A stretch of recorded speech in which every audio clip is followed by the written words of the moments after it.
What is up, guys? It is Turbo here and welcome to the FIFA 13 career mode. We are currently in episode 128 and this is the last day of the season of the 2015-2016 season, and as you can see we have one game for you today, Levante away in the league.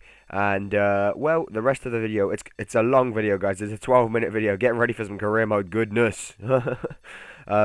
The rest of the video is going to be talking about the end of the season stuff, and we're going to start the new season this episode. So yeah, let's look forward to it. The first goal here comes wonderfully from a bit of work from Rakitic, and when you have a midfielder like that with the ability to get into those positions in the box, it's just beautiful from Rakitic. You know, he starts to move off to give the ball to Navas, I think it was, who had the shot.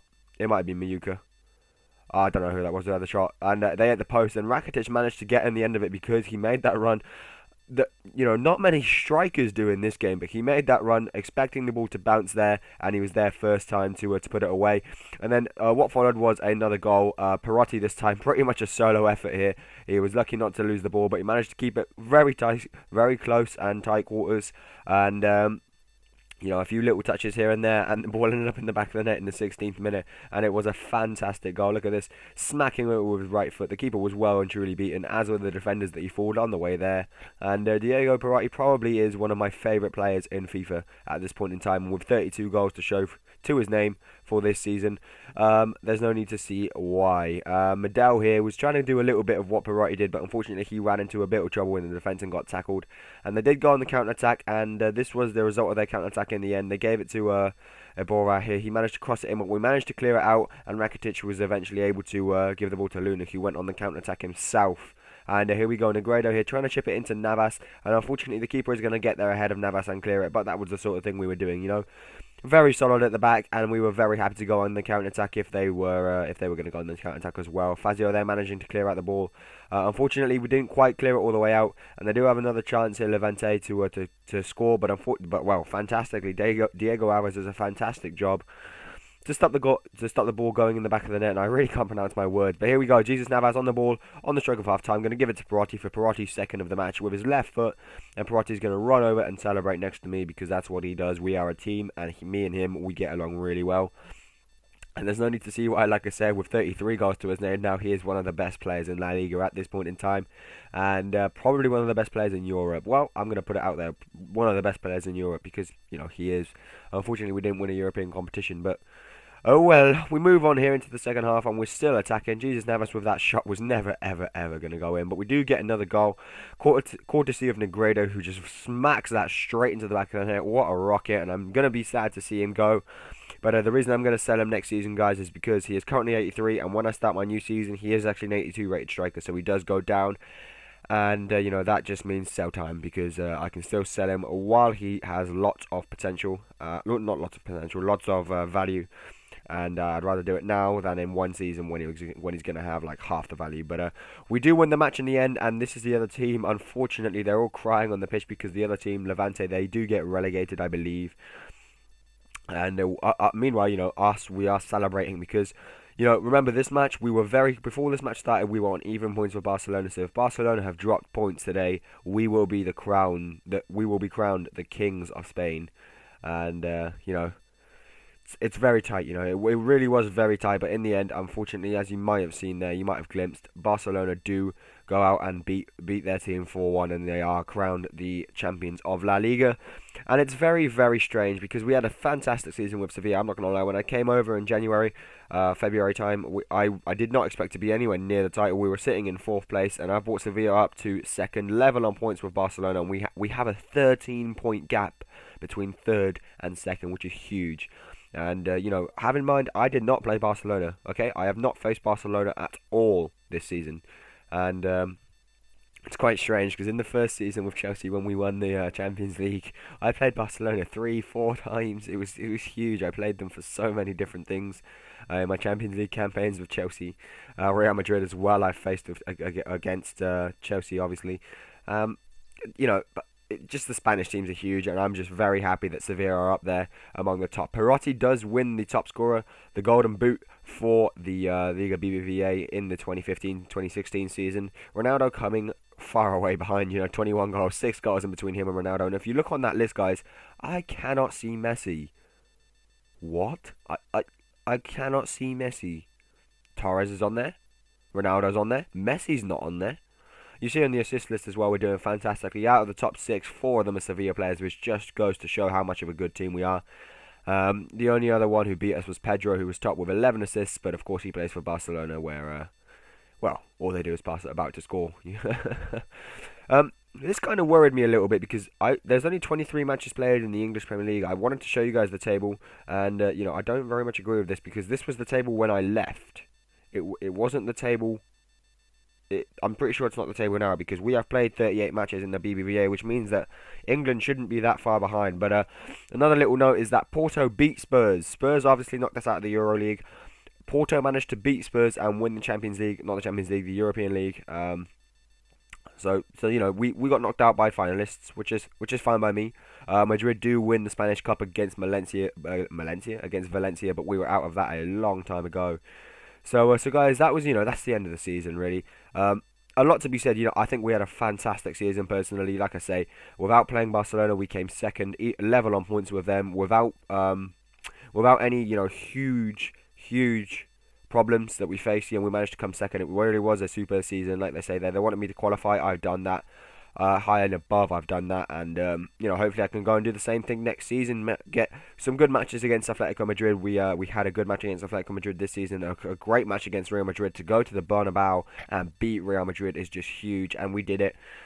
We had a good run in the European League, unfortunately, but we did get knocked out by Spurs, and Spurs are just a class above. They really, really are. They were challenging for the Premier League with when we were with Chelsea. So that's just, Spurs are basically the Real Madrid of the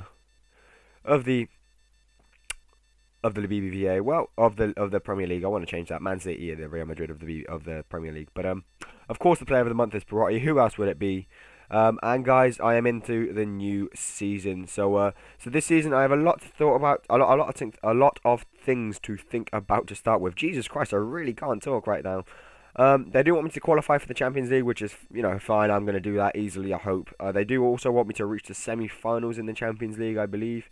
And they've given me a nice budget, just under 25 million, and 120 wage budget for me to go ahead and work with, which is something I can do very easily. There's a lot of players that need to be brought into the squad, a lot that need to be flogged off.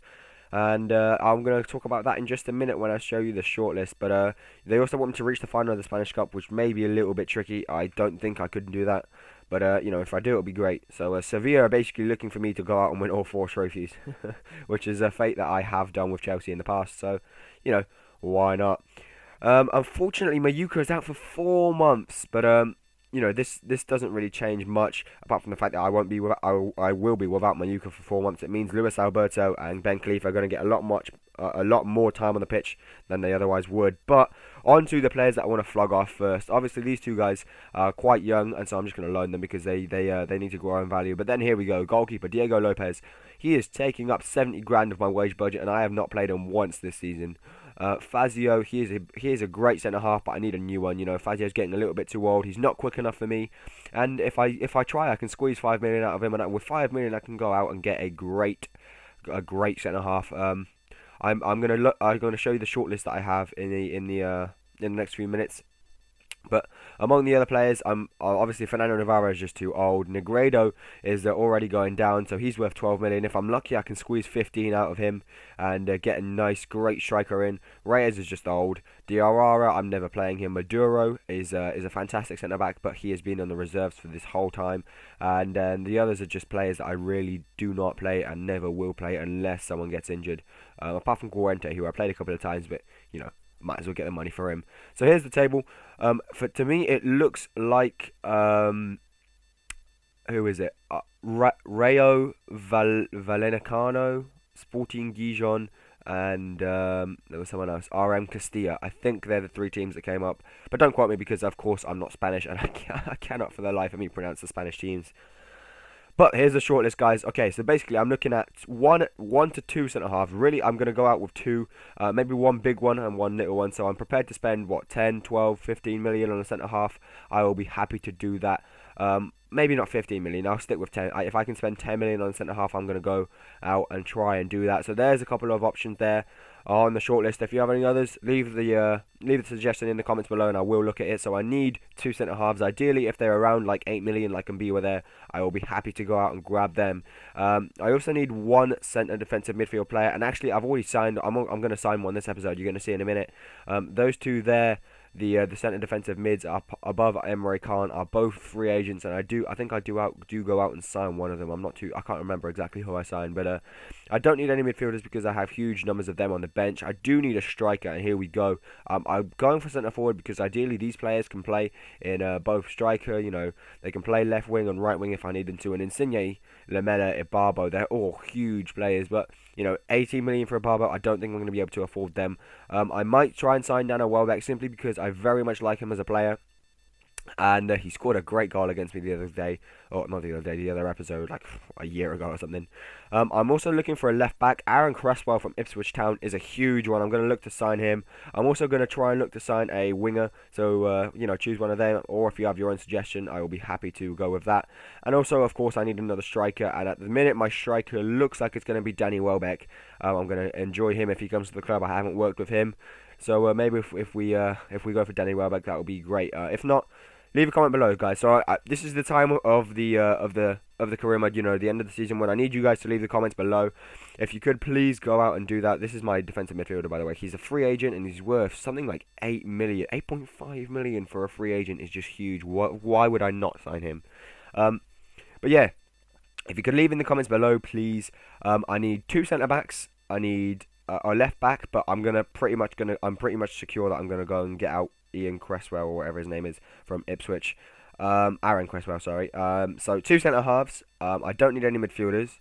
I need 1 winger. Ideally, if you can make it a winger and a centre forward, you know, so the player can play 2 positions, a little bit like Lamela or El Shaarawy, or Insigne for that matter. They can play a couple of positions. I will be grateful for that. And of course, you know, make sure that they're not too expensive. I only have 24 million and I want to bring in 4 or 5 players. So really, we're looking at around 6-7 million a player, if anything. And also have in mind, it is now 2016, 2017. So this is like season 6. Jesus Christ, how much more FIFA can I take? But it is season 6, so you know, there are not going to be many old players left that were there at the start. I also need a striker. Our striker's I'm going to be huge because I need a striker, especially with Mayuka out. I'm going to try and sell Negredo, get the money from him to go out and buy a striker. He can also be a centre forward, you know. You guys might want me to go sign out a centre forward, a little bit like El Shaarawy did. He played a striker for a little bit, so you know, you may want me to go out and get Insigne, for example, and play him as a striker. But whatever, this part is basically up to you guys. If you'd all please leave in the comments below who would you like to see come to the club. And apart from that, guys, I would be very much appreciated if you come and watch the next video, which will be out tomorrow. So yeah, please like, subscribe, and I will see you later. Bye. Just a quick note, guys. Yesterday there was 3 videos simply because I want to get to the end of the season as quickly as possible, and because I missed lots of uploads. I've missed 2 or 3 uploads the last week for no fault of my own, so I will be making up for that this week, as I am on holiday actually off school for a week. As well, the goal of the seasons video will be coming later on today. It's not very good because I didn't score too many good goals this season, not gonna lie. So I might combine it with a few other goals that you may have seen before. If I do, please ignore that, simply because there weren't many good goals scored this season. So yeah, guys, see you later. Bye.